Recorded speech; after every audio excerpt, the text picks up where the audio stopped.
ចាសម្រាប់តមកទៀតចូលដល់លោកអ្នកដែលកើតឆ្នាំកុរចាសម្រាប់លោកអ្នកដែលកើតឆ្នាំកុរនៅក្នុងខែមិថុនានេះផ្ទាល់ចាសម្រាប់ខែ6នេះលោកអ្នកអាចមានអារម្មណ៍ថា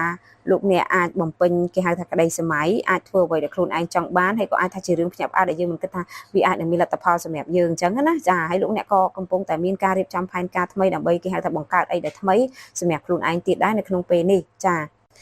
សម្រាប់តមកទៀតពាក់ព័ន្ធនឹងរឿងលុយកាក់ចាសម្រាប់រឿងលុយកាក់វិញនៅក្នុងខែនេះតំណែងលុយកាក់របស់អ្នកឃើញថារៀងល្អប្រសើរជាងមុនមិនថាលោកអ្នកពឹងពាក់សុំជំនួយទៅកាន់អ្នកណាម្នាក់ក៏អាចមានឱកាសជោគជ័យឬក៏អាចថាលោកអ្នកអាចកំពុងមានដូចថារងចាំដំណឹងអ្នកជាពាក់លុយគេសងលុយសងអីហ្នឹងក៏អាចថាគេអាចនឹងសងយើងដែរឬក៏អាចថាបងមួយចំនួនអាចថាអ្នកនឹងជាពាក់យើងយូរហើយដែលយើងស្ទើរតែភ្លេចខ្លួនឯងស្រាប់តែនៅសុកគេតាក់ទងមកសងលុយសងអីអញ្ចឹងណាចាហើយសម្រាប់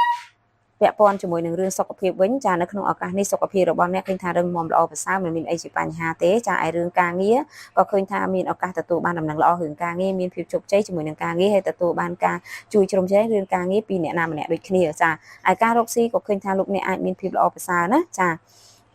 សម្រាប់ពាក់ព័ន្ធនឹងរឿងស្នេហាឬក៏ជីវិតគូវិញនៅក្នុងឱកាសនេះដែរឃើញថាលោកអ្នកអាចមានអារម្មណ៍គេហៅថា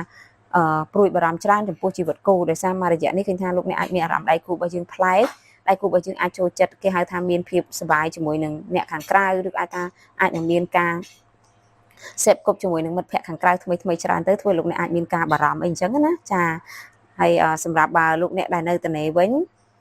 លោកអ្នកអាចមានឱកាសគេហៅថារវល់ជាមួយនឹងរឿងមិត្តភ័ក្តិច្រើនដែរនៅក្នុងឱកាសនេះអាចមិនសូវគិតជារឿងស្នេហាអីទេចាហើយសម្រាប់ពាក់ព័ន្ធជាមួយនឹងរឿងតែលោកអ្នកគួរប្រុងប្រយ័ត្នបំផុតឱកាសនេះលោកអ្នកត្រូវប្រយ័ត្នពាក់ព័ន្ធនឹងការធ្វើដំណើរតិចណាលេខធ្វើដំណើររបស់អ្នកមិនសូវជាល្អជាពិសេសការធ្វើដំណើរពេលយប់ជ្រៅចាហើយបើពាក់ព័ន្ធជាមួយនឹងការធ្វើបុណ្យវិញនៅក្នុងឱកាសនេះការធ្វើបុណ្យរបស់អ្នកគឺលោកអ្នកអាសាធ្វើបុណ្យជាមួយនឹងការបរិច្ចាគណាជាសម្លៀកបំពាក់ចាស់ដែលយើងជប់ប្រើហ្នឹងឲ្យតែគេទៅដើម្បីលើករាសីរបស់យើងពណ៌លើករាសីរបស់អ្នកចាគឺមានពណ៌ស្វាយពណ៌តក្រូចចានេះជាពណ៌បង្គោលលេខសំណាងរបស់អ្នកគឺមានលេខ80ណាចា